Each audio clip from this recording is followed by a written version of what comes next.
Go ahead and get started. Reminder to please silence your cell phones if you're in the room. Give your name and media affiliation each time you get the mic to ask a question. Recording of the press conferences with phones or cameras is prohibited. We'll start with an opening statement from the head coach. If she wants to make one, go to questions just for the players. Dismiss the players and go back to questions just for the head coach. We were joined by Tennessee head coach Karen Weekly and players Carlin Pickens and Emma Clark. So, Coach, if you have an opening statement, feel free. Well, first, I'd like to thank everybody involved in putting on this event. It's absolutely incredible. This venue is unbelievable. The experience, the TV coverage, it's just awesome to see what's happened to college softball and how it grows every year. I want to congratulate the University of Texas. Outstanding team. When those seniors on their team were freshmen, they came to our place for Super Regionals in 2023. And even though we won, I remember saying to Mike, your team is going to be a hell of a team and going to contend for championships if all those girls stay together. And they've stayed together. And, they did what they needed to do today. They've got a very veteran team, very experienced team.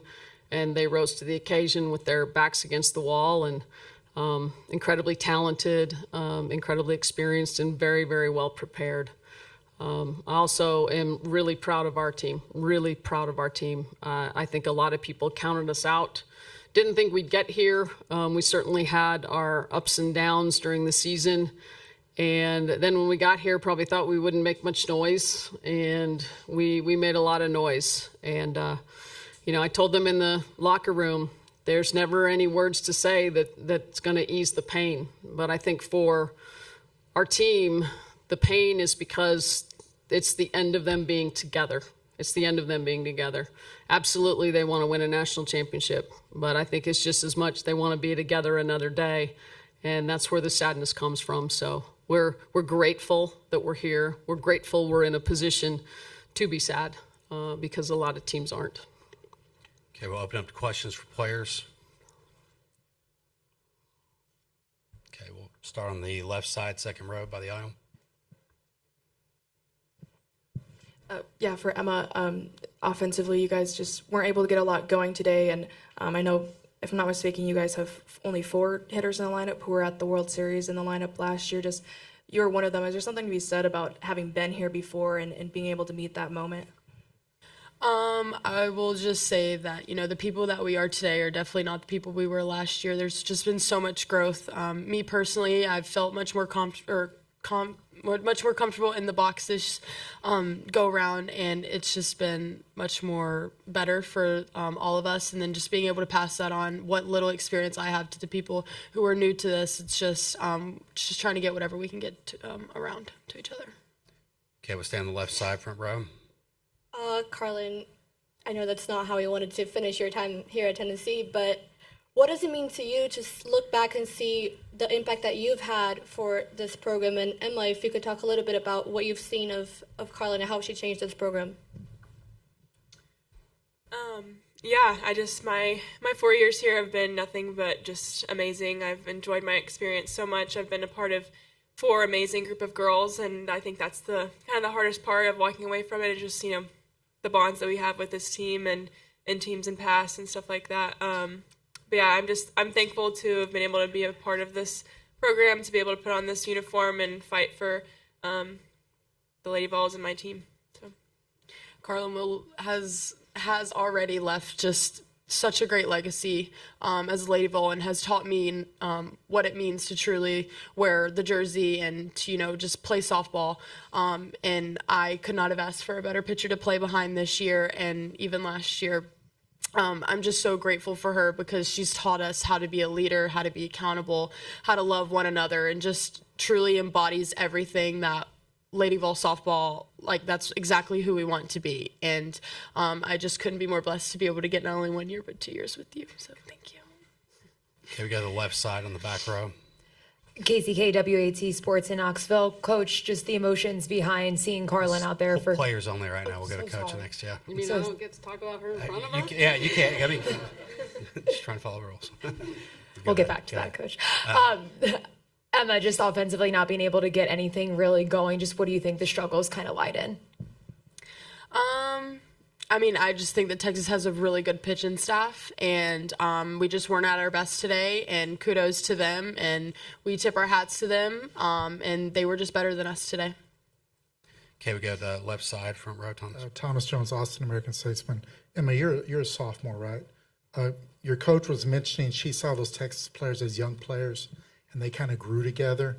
What lessons can you learn, you and some of your younger teammates, by seeing what this Texas team grew into?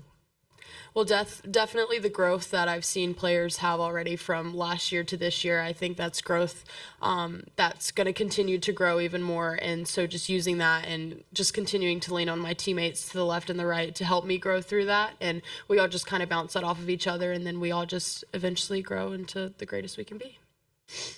Okay, we go to the right side, third row in the aisle. Carlin, your softball career will continue in the AUSL, but what has this Tennessee program given you over the past 4 years? Oh gosh, given me so many things. I can't even name them all, but I'm just so grateful for my coaches, my teammates, just all the support staff, all the relationships I've made here at Tennessee, and it's given me a platform to play the sport I love with the people I love, and do so with just so much joy and fun. And I've soaked in and loved every single moment of it. I'm very excited that my playing days are not over, but it's definitely the end of a chapter. And it sucks that I won't get to put on this uniform again, but I'm just so grateful for all the experience I've had. Okay, we go to right side, front row, Brady. Brady Vernon, Softball America. Just Carlin, I think we always talk about the veterans that you had growing up, but what was that being like that for a Sage and Aaron and a Peyton kind of this year and beyond? Yeah, I remember my freshman year having Ashley Rogers, Kiki Malloy, Riley West, just to name a few, and they were so just helpful for me as growing into, just a young woman and also in the sport as well. And, being able to be that for some of the younger girls on our team has definitely been awesome. We have such an amazing bond on our pitching staff. We just love each other so much, and we just laugh about the funniest things, and it's just such a great relationship that we have. So to be able to hopefully leave a positive mark on them, it's been special. Okay, we go to the left side, front row. Tell me that with the Oklahoman, Carlin, a little bit similar to that. What is it like for you to have such a strong pitching staff that you can have Sage win a game against Texas just a few days ago? You can have Sage and Aaron both hold their own in a game. Mm-hmm. What does that mean to you, and how does that help your game?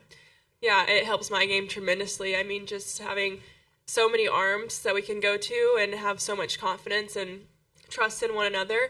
And then, it also forces the team for preparing purposes, who are they going to prepare for? So I think it just allows us all to go out and be confident, knowing that teams aren't just selling out for one player, but we also just trust each other. Here we go to right side, second row. Stephen Mason, Rock Solid Sports. Carlin, most of this team is eligible to return. Most of the pitching staff is. Just what's your message to them as they go to the off season? Ooh, on the spot. I would say just to continue to be them, be confident, play with joy, and let's win it next year. Okay, we go to the left side, second row. Molly Cashin, The Athletic. Carlin, obviously we know your college career is over here, but what does it mean to you to potentially be able to come back here as representing the USA with the Olympics coming here in 2028? It's super special. That's definitely been a dream of mine, and I would love to mark that off the bucket list for sure. Just the sport of softball on its own has done so much for me, and it's grown in so many amazing ways, and just to be able to be a part of that and be a part of the growth of the sport, it's super special, and I just love this game. I love everything about it. Okay, we'll stay on the left side, second row. Carlin, definitely a hot day out there first. Just was curious, were you dealing with any issues with sweat or keeping your hands dry? And you were also in the bullpen during game one, staying warm. Just what was it like, I guess, watching from the bullpen and trying to keep yourself ready and knowing that, game two was maybe on the horizon for you? Yeah, it definitely was a little sweaty out there. So keeping the hand dry kind of was, in the back of my mind. But yeah, we tried to fix that as best we could, just using rosin, all that stuff. And in the first game, just staying ready. Never know when you might go into a game. But yeah, that's my job. It's not my job to decide when I could go in, so just stay ready. All right, that'll wrap things up with the Tennessee players. Thank you. You guys can take your nameplates too.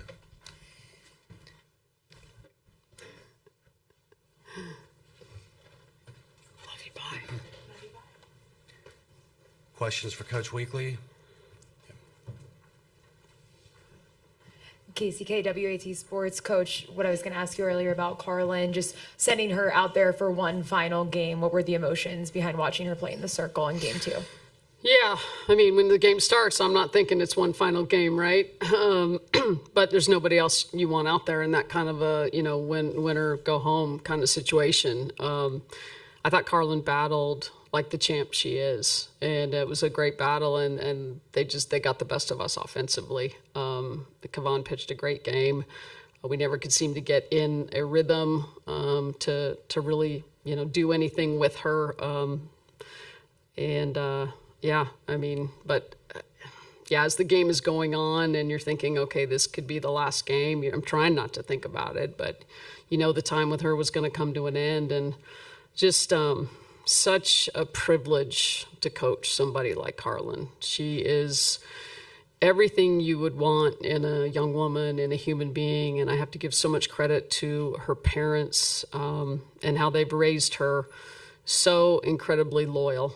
In this day and age where people jump ship and do it for the dollars, Carlin could have had those opportunities. And Carlin said, no, I'm a lady ball through and through. And that meant so much to me and to everybody in our university. And Carlin, will have a legacy forever at Tennessee, forever. And, her name is synonymous with some of the greats that have come through Tennessee. All you have to say is Carlin. Everybody knows who you're talking about. Just like you say Peyton or Shamika or whatever, Candace, everybody knows who you're talking about. And the fact that, Tennessee means so much to Carlin, and the Lady Vol softball program means so much to her, is what really makes my heart happy. Okay, we'll stay on the left side, second row. Cora Hall, Knoxville News Sentinel. For the first game, was there any consideration of putting Carlin in instead of Sage, or were you kind of hoping to save Carlin with the chance of a game 2 today? Yeah, kind of knowing what could be on the horizon. I think you always have to plan for the possibility of 2 games. You're hoping to go out there and win it in 1. But, Sage did such a good job against them the other day. And so we got exactly what we wanted out of Erin. We wanted her to get us one time through the lineup without any damage, and she did.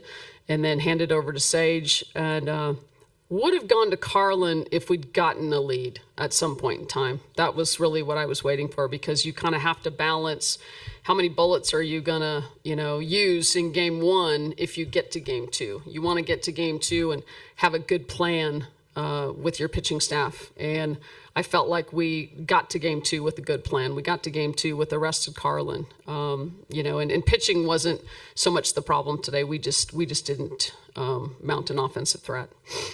Okay, we go to the right side, front row. Brady. Brady Vernon, Southpaw America. Just why do you think Carlin became one of the best arms in our sport? Well, work ethic, number 1. Determination. Carlin wants to be the best. A growth mindset. She has this amazing balance of confidence and humility that allows her to be very, very coachable. And she loves to compete, just loves to compete. I've never had an athlete who wanted to own the responsibility of the game. When she says, Karen, I can do it. And then if things don't go right, she's my fault. Carlin has never blamed a play behind her, an error, a pitch call, nothing. She wants the ball from start to finish, and she's going to own it. Okay, we go to the left side, front row. Thomas. Thomas Jones, Austin American Statesman. Karen, you mentioned the 23 Texas team. You mentioned loyalty of players. Do you think the idea of a team growing into a contender, like you see with Texas and some of your guys, does that get overlooked sometimes, the value of that in this NIL era? Oh, I think it does. And I think it's incredibly valuable. I mean, you look at how many of those players in their starting lineup today were recruited by Texas, are either juniors or seniors, have played, from the time they set foot on campus, have played pretty much every inning and have seen a lot of innings and a lot of experiences here and getting here. and you can't put a price tag on that. It's incredibly valuable. And of course, you're going to add a piece here or there, but when you can do it with a nucleus that grows up together in your program and understands who you are and what your culture is all about, and they can learn from the mistakes they make and bring them into next year together, that's really valuable. Okay, we stay on the left side in the second row near the aisle here. Left side. Kind of going off that a little bit more specifically about the offense, just is there something to be said about having faced pitchers in this kind of pressure moment and be able to just come up with the hits when it's necessary, and having Texas return so much of their title team and being able to meet that moment against a great pitching staff? Just what are kind of your thoughts on the offense today and being able to compete? Yeah, there's a lot of things there, and I take full responsibility for it. I think it's your number one, your preparation, right? Knowing what you're going to face and being ready for it. Also knowing how to handle the moments when somebody is dealing, like Tegan Cavan was today. I thought we got a little bit frustrated at times, and that took us out of some at-bats. We were chasing things out of the zone and then taking things in the zone, which usually stems from you're kind of overthinking things and getting a little bit frustrated. Part of that is maturity with players. Part of it's preparation and making sure that they're ready for those moments. So ultimately, it falls on my shoulders, and I take responsibility for it. Right, that'll wrap things up at Tennessee. Thank you. Thank you.